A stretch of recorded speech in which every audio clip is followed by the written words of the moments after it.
Sí, hola, se ha conmemorado el nuevo Día del Trabajador en la tradicional actividad en el hospital, precisamente del trabajador en la Asociación Chilena de Seguridad, en que han asistido varias autoridades, por supuesto que el presidente Gabriel Boric y el ministro Giorgio Bocardo, el ministro del Trabajo, con quien vamos a hablar sobre salario mínimo, sobre propuestas. ¿Cómo está, ministro? Muchas gracias por conversar con nosotros. Hola, muy buenos días, ¿cómo están? Y aprovecho también de saludar a todos los trabajadores y trabajadoras en este nuevo 1 de mayo. Bien, ¿cómo se alcanza este acuerdo de 510.626 a 529.000 pesos para enero también, que la cifra 539.000 pesos? Porque habían solicitudes distintas de la CUT y habían otras propuestas también por parte del gobierno. Bueno, lo primero es que el compromiso que establecimos en nuestro programa, el compromiso del presidente Boric, fue llegar a los 500.000 pesos durante nuestros 4 años de mandato. Por razones inflacionarias, por el contexto económico que estaba viviendo el país tras la pandemia, decidimos adelantar este compromiso y ya el 2024 el salario mínimo había alcanzado los 500.000 pesos y en enero de este año los 510.000 pesos. Es en ese contexto que hemos venido avanzando en las negociaciones con la CUT en el diseño de una política salarial que permita ir proyectando ciertos pisos a lo largo del tiempo y sobre todo mantener el poder adquisitivo de trabajadores y trabajadoras. Es en ese marco y considerando también el contexto económico y social que atraviesa no solamente el país, sino que también el mundo, es que asumimos este debate entendiendo que siempre las centrales tienen el legítimo derecho a plantear sus propuestas, pero en ese marco es que finalmente alcanzamos este diseño que al mes de mayo vamos a enviar un proyecto de ley que esperamos sea aprobado en el Congreso, que durante el mes de mayo el salario mínimo suba a los 529.000 pesos y en enero del 2026 alcancemos los 539.000 pesos. Esto con el objetivo de que los trabajadores puedan mantener su poder adquisitivo y que sea el equivalente a los 500.000 pesos que ya habíamos alcanzado el año 2024. Así que en ese sentido nos parece que es un acuerdo responsable que permite responder a las demandas de compromisos de gobierno, pero también entendiendo que esta es un diseño de una política salarial que en un acuerdo que considera otras materias, como es por ejemplo la creación de un observatorio de costos de la vida, justamente para ir contando con insumos técnicos que permitan que el país vaya avanzando en una discusión que nos parece muy necesaria. ¿Estos 539.000 pesos van a estar relacionados también con la inflación, como se hizo en otra oportunidad, o está acordado así tal cual independiente del IPC? Estos son 2 reajustes, el primero, como te decía, que equivale a un 3,5% de reajuste en el salario mínimo y el segundo de 1,9%, y con ello en el global se realiza un reajuste de 5,5%, entendiendo que tiene estas 2 etapas, donde por supuesto la inflación es el piso, pero también un aumento que permite recuperar cierto poder adquisitivo de los trabajadores y trabajadoras. Ministro, está instalado este debate hace bastante tiempo del salario vital y que se ha ido reajustando la cifra de unos 600 y tantos mil a otro monto que son un poco más de 900.000 pesos que dice la Central Unitaria de Trabajadores. Ahora se ha dicho que, por ejemplo, el año 2029 se puede llegar a sobrepasar el 1.000.000 de pesos. Así como está la situación y como está el escenario internacional, ¿se puede avanzar en aquello? Primero, como gobierno, hace algunos meses creamos una comisión, un observatorio laboral de costos de la vida, justamente para construir insumos técnicos para dar este debate, y parte de los acuerdos con la central van en línea de institucionalizar ese observatorio. Dicho eso, a nosotros como gobierno primero nos toca las negociaciones de estos 4 años, que son las que ya todos conocemos, y podemos decirle al país que hemos cumplido con creces los compromisos que habíamos asumido de alcanzar esta meta de 500.000 pesos.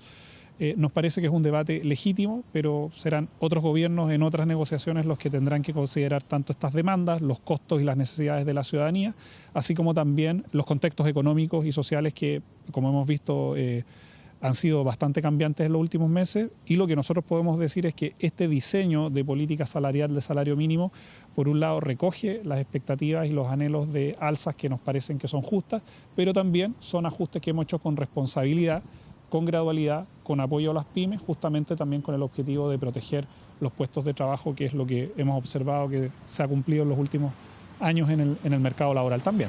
¿Cómo toma las críticas de la Corporación de la Producción y del Comercio, la CPC, que tienen una mirada respecto del aumento del salario mínimo cuando dicen que finalmente esto no se condice con la inflación, que puede tener efectos en el empleo, que puede tener efectos incluso en las pymes? No es primera vez que hay más bien un desacuerdo en torno a la negociación y el resultado del salario mínimo.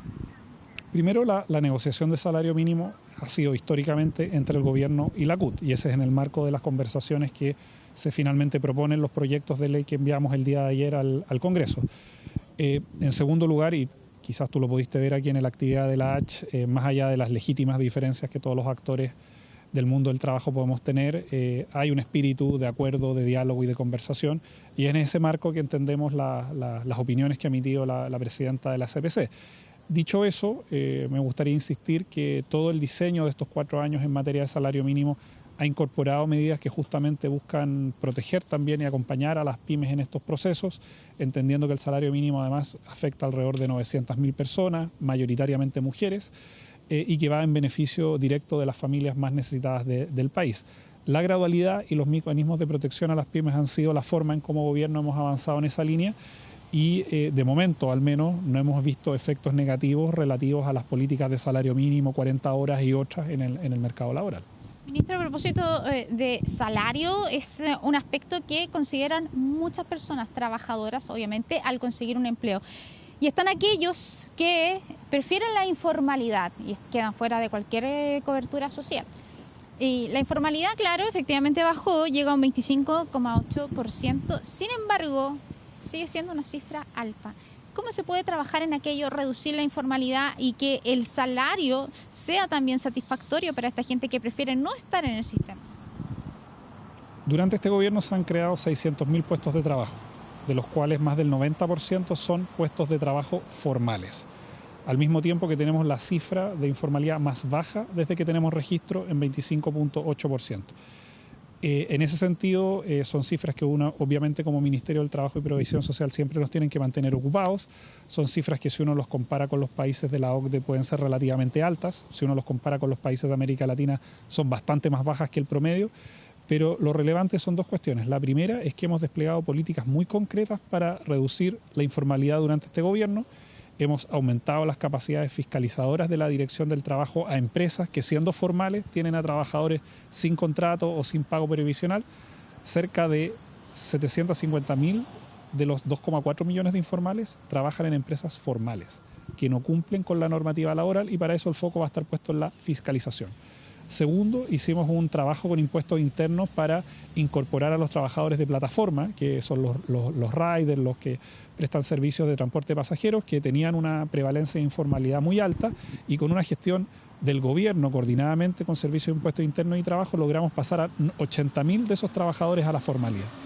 Y tercero, estamos enviando durante las próximas semanas un proyecto de ley que modifica el sistema de subsidios laborales, que va a permitir que alrededor de 750.000 personas puedan acceder a un subsidio, tanto la empresa como el trabajador, en caso de que contrates a personas jóvenes, mujeres o personas mayores de 55 años, justamente con el objetivo de fomentar que personas que hoy día se encuentran informales o que no están saliendo a buscar un trabajo, lo hagan, y las empresas tengan un apoyo económico, y el trabajador también lo tenga, para que puedan insertarse en un trabajo formal.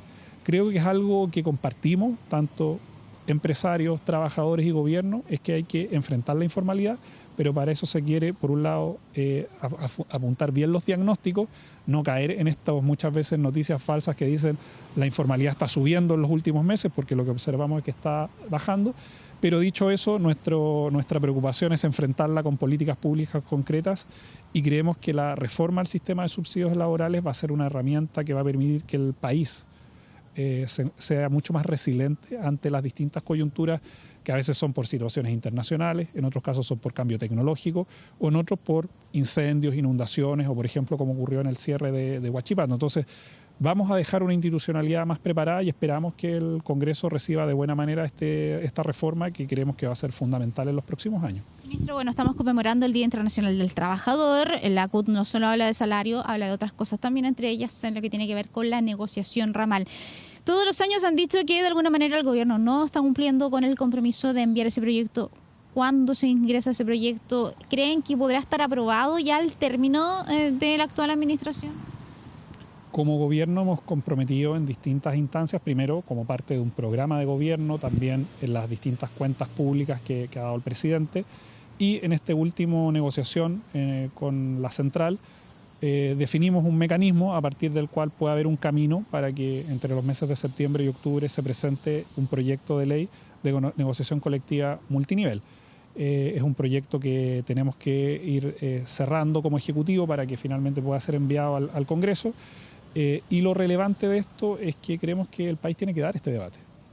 Por supuesto que serán las mayorías que hoy día están expresadas en el Congreso las que definan finalmente cuál va a ser el destino de este proyecto, pero nosotros como gobierno creemos que los temas de futuro en materia de cambio tecnológico, en materia productiva, o como hoy día lo están haciendo otros países, por ejemplo Alemania hoy día las discusiones asociadas a la guerra arancelaria la está discutiendo de manera tripartita a nivel de ramas productivas.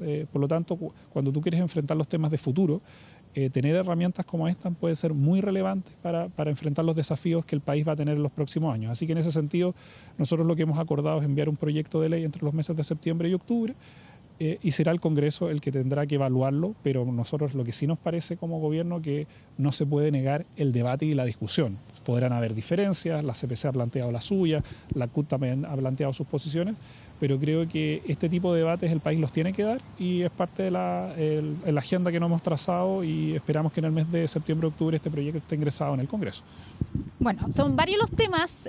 Hay otro bien relevante porque hace nada se cumplió un año de la implementación de la ley 40 horas. Han aumentado las denuncias, a veces estas tienen que ser clasificadas por la Dirección del Trabajo si corresponden o no, en este caso a veces si tienen que ver con ley Canin o con ley 40 horas, estamos hablando de 40 horas, por lo tanto, ¿cuál ha sido la evaluación que hay? ¿Cuántas las empresas han finalmente implementado este beneficio? ¿Han privilegiado menos una hora o directamente bajar todas las horas que corresponden? Nosotros en general estamos bastante satisfechos con la implementación de la ley, que todavía está en pleno desarrollo. Esta ley va a terminar de entrar en vigencia el año 2028, pero salvo una coyuntura particular que tuvimos en su momento con algunas cadenas de farmacia que quisieron ir más allá del espíritu de la ley y reducir la jornada laboral en minutos, hay que señalar que como gobierno nos preparamos para esta implementación y hoy día la gran mayoría de las empresas cumple con la ley. La jornada laboral hoy día en Chile es de 44 horas y hay miles de empresas que han decidido adelantar la reducción de jornada, lo cual también nos parece que es una buena noticia para los trabajadores y trabajadoras de Chile. En ese marco nosotros vamos a seguir monitoreando el desarrollo de esta implementación, pero se han observado dos elementos importantes en las cifras. Primero, que la jornada laboral en Chile está reduciéndose de manera bastante importante, por lo tanto vemos que las empresas decidieron adelantar la reducción de jornada. Y otra cosa que es bien importante, no se han visto mermas en productividad laboral. Y en ese contexto creemos que, por un lado, todos estos fantasmas que se construyeron asociados a que la reforma iba a disparar la informalidad, que se iban a destruir puestos de trabajo, no han ocurrido. Pero lo relevante para el país son dos cosas, que hoy día los chilenos y chilenas disfrutan de más tiempo en sus casas, con sus hijos, pueden disfrutar de su tiempo libre, se pueden ir más temprano a sus hogares. Y lo segundo, que la gran mayoría de las empresas está cumpliendo, pero en caso de que no lo hagan, la Dirección del Trabajo va a ser implacable en que finalmente esta ley se cumpla, porque hoy día es un derecho con el que cuentan los trabajadores y trabajadoras, y es parte también de los avances que hemos tenido, no solamente como gobierno, sino que como país. Son los trabajadores los que tienen que denunciar finalmente este tipo de situaciones. Hay gente que por ejemplo, lo han aplicado en la hora de almuerzo, o definitivamente, no todos, usted dice que son la mayoría, pero siempre hay casos en que no la están respetando. Nosotros en los nuevos planes de fiscalización de la Dirección del Trabajo, que no son contra una denuncia, sino que son nuestros planes de fiscalización permanentes, incorporamos en cada fiscalización que realice un fiscalizador o fiscalizadora, se fiscalice jornada. Por lo tanto, darle también la tranquilidad y a aquellos empleadores que no están cumpliendo, que cualquier fiscalización, por la razón que sea que concurra un fiscalizador, va a fiscalizar jornada. Por lo tanto, de las 100.000 fiscalizaciones que están haciendo en el país, que hay que decirlo, dicho sea de paso, nosotros recibimos la Dirección del Trabajo con las cifras más bajas en fiscalización en la historia, en torno a las 70.000, las volvimos a llevar a sus tasas históricas y por lo tanto, además de las denuncias que pueden hacer los trabajadores en la Dirección del Trabajo, nosotros nuestras fiscalizaciones por programa fiscalizan jornada. Y en ese marco, darle esa tranquilidad a los trabajadores, pero también hacer un llamado a los empleadores que no busquen resquicios. La ley es muy clara, hay que reducir jornada, no se pueden reducir salarios y no hay que buscar la excepción para tratar de infringir una norma que además fue fruto de un acuerdo social y político transversal y que la ciudadanía espera con ansias. Ministro, por último, muy cortito, el proyecto de Sala Cuna, lo decía la presidenta incluso de la CPC, que se necesitaba avanzar precisamente para poder tener equidad entre madres y padres respecto del beneficio. ¿En qué está? ¿Podríamos ya tener un resultado positivo que se pueda implementar finalmente esta ley? Avanzar en Sala Cuna debe ser de los proyectos que va a tener mayor impacto tanto en participación laboral de mujeres en el mercado laboral como también en mayor reducción de las brechas salariales. Y por lo tanto es un proyecto estratégico no solamente para este gobierno, sino que deberá generar un acuerdo transversal en el país. Más productividad, captación de mejores talentos, mayor igualdad salarial, mayor autonomía económica de las mujeres y también más corresponsabilidad. En ese sentido, nosotros hemos señalado que este proyecto tiene que eliminar esta brecha odiosa que hace que una empresa que tenga 20 mujeres, menos de 20 mujeres, no esté afecta a Sala Cuna. Tiene que haber corresponsabilidad, por lo tanto tiene que ser un derecho para madres y padres. Tiene que haber una perspectiva educativa que, como lo dijo hoy día el presidente, asegure que nuestros niños van a estar no solamente bien cuidados, sino que también van a recibir la educación que es tan importante en la primera infancia. Y finalmente que busquemos un mecanismo de financiamiento que tiene una cotización a cargo del empleador, pero que finalmente nos permita destrabar el acuerdo en el Congreso. Si estamos de acuerdo en estos grandes elementos, creo que hay espacio para que en el Congreso hoy día alcancemos un acuerdo y este miércoles, volviendo de la semana distrital, le hemos puesto urgencia para volver a dar la discusión y esperamos que en los próximos meses Sala Cuna sea aprobado transversalmente, como ha sido también la tónica de otros proyectos laborales que hemos impulsado como ministerio. Giorgio Bocardo, ministro del Trabajo, muchas gracias por conversar con nosotros, que esté muy bien. Muchas gracias a 24 horas por esta entrevista. Gracias. Muy bien, bueno, ahí entonces ya escuchaban ustedes que nos están viendo en este Día del Trabajador, por supuesto, al ministro del Trabajo. Hemos abordado varios temas, salario mínimo, por supuesto, ley 40 horas y muchos más relevantes para los trabajadores de nuestro país. Perfecto, Pamela, muchas gracias por el reporte. Buen día. ¡Viva Chile!